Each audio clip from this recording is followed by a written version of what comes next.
जो आपका गुस्सा सहन करके भी आपका साथ दे, उससे ज़्यादा प्यार आपको कोई नहीं कर सकता। तेरे बिना धड़कन भी मुझसे रूठ जाती है, हर सांस तेरे नाम की दुआ बन जाती है। तू हो तो मेरे दिन रात महक उठते हैं, तेरे बिना मेरी ज़िंदगी अधूरी रह जाती है। हराम की दौलत और दूसरों की औरत अच्छे खासे इंसान को बर्बाद कर देती है। मदद करने वाले हमेशा याद नहीं रहते, पर धोखा देने वाले कभी नहीं भुलाए जाते।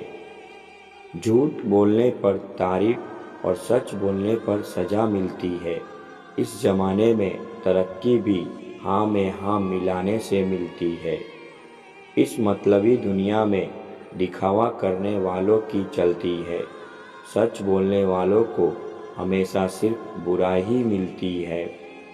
जिंदगी में कामयाब होना हो तो एक बात हमेशा याद रखना, पाँव भले ही फिसल जाए पर जुबान को कभी फिसलने मत देना। पंछी अपने पाँव के कारण ही जाल में फंसते हैं, परंतु मनुष्य अपनी जुबान के कारण। शब्दों के दांत नहीं होते, पर ये काट लेते हैं।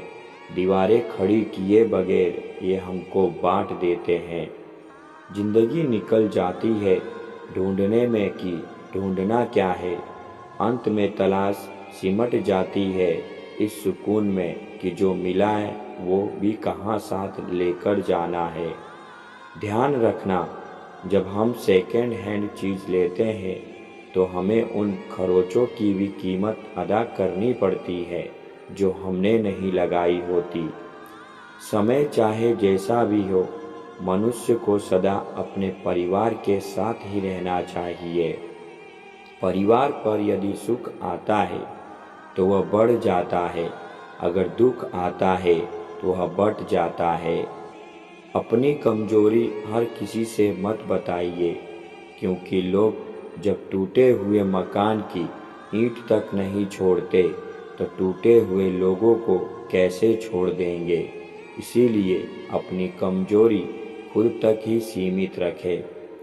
जब कोई अपना बदल जाए तो दुखी मत होना, क्योंकि लोग वक्त के साथ बदलते नहीं, बल्कि वक्त के साथ सच्चाई बाहर आती है। दुखी होने के बजाय कुछ सीखें कि आपके लिए क्या सही है और क्या गलत। याद रखना, लोहा कभी खराब नहीं होता, वह हमेशा अपने ही जंग से बर्बाद होता है।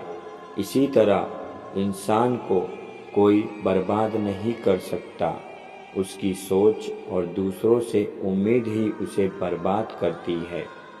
रब भी न जाने कैसे रिश्ते बना देता है, कब कहाँ कैसे किससे मिला देता है। जिसको हम कभी जानते भी नहीं थे, उसी इंसान को हमारे जीने की वजह बना देता है। दूर है तुमसे कोई गम नहीं, दूर रहकर भुला दे वैसे हम नहीं। मुलाकात नहीं हुई तो क्या हुआ, तेरी यादें कोई मुलाकात से कम नहीं। किसी औरत को अपने सामने झुकाना है तो उसकी बातों को समझना शुरू कर दो। जब उसे एहसास होगा कि कोई उसे समझता है, वो खुद ब खुद तुम्हारे करीब आ जाएगी।